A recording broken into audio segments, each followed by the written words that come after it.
Saudi Arabia, a country most of us have heard about, many have an opinion about, but not many have been to the country. So what's true and what's not? I went there several times, so here are a few things you actually should not do while visiting the country.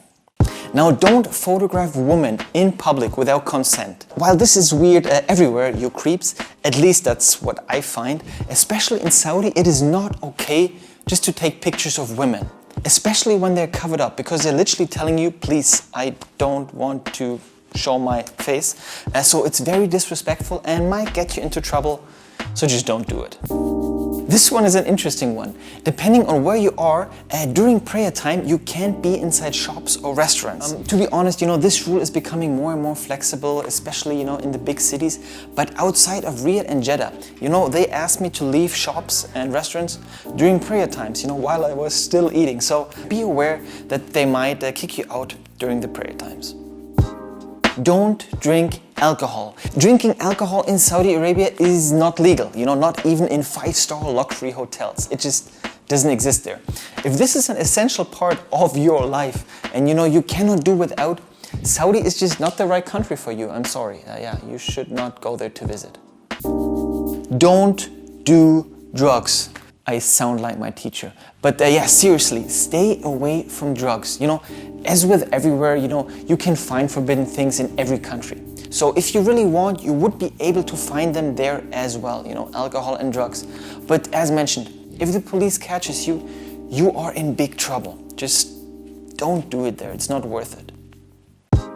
Don't go to Mecca as a non-Muslim. Now, when you drive there, you will find signs saying non-Muslims and Muslims. It is a most religious place in Islam and it is forbidden hence for everyone that is not Muslim. So, don't go there, as if they catch you, you will be kicked out of the country. It's just not worth it. I sound like I've experienced that. No, I haven't.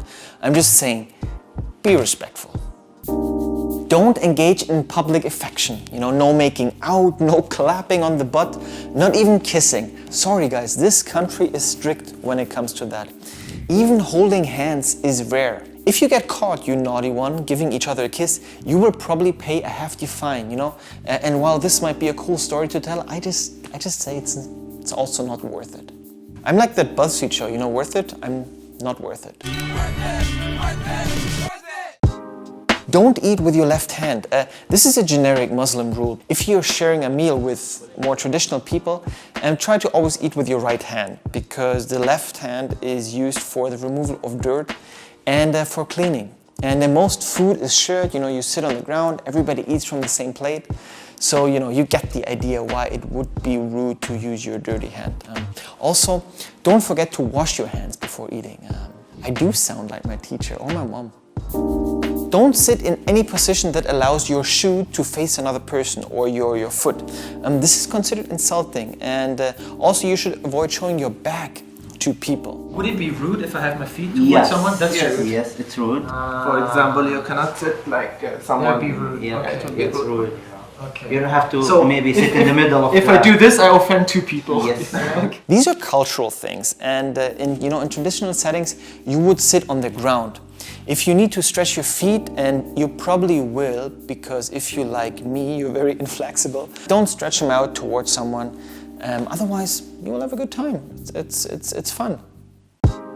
Don't forget to bring a little gift when you're invited to someone. It is polite to bring a small gift, as a gesture of thanks if invited to a Saudi's family's home. And this should be given as a gesture to the whole family, rather than just a specific member. So try to give it to everyone. It seems better. Last one and big one. Don't judge the people there by what you hear. There's so much bad talk about Saudi people and Saudi Arabia, and when I travel, I visit the places, I meet the regular people, and I learn about their culture and stay away from the politics, because people and politics, that's different. And Saudi people are extremely hospitable, from endless coffee and meal invitations to just random people insisting to show me around the city. I seriously met some incredible locals who I can now call my friends.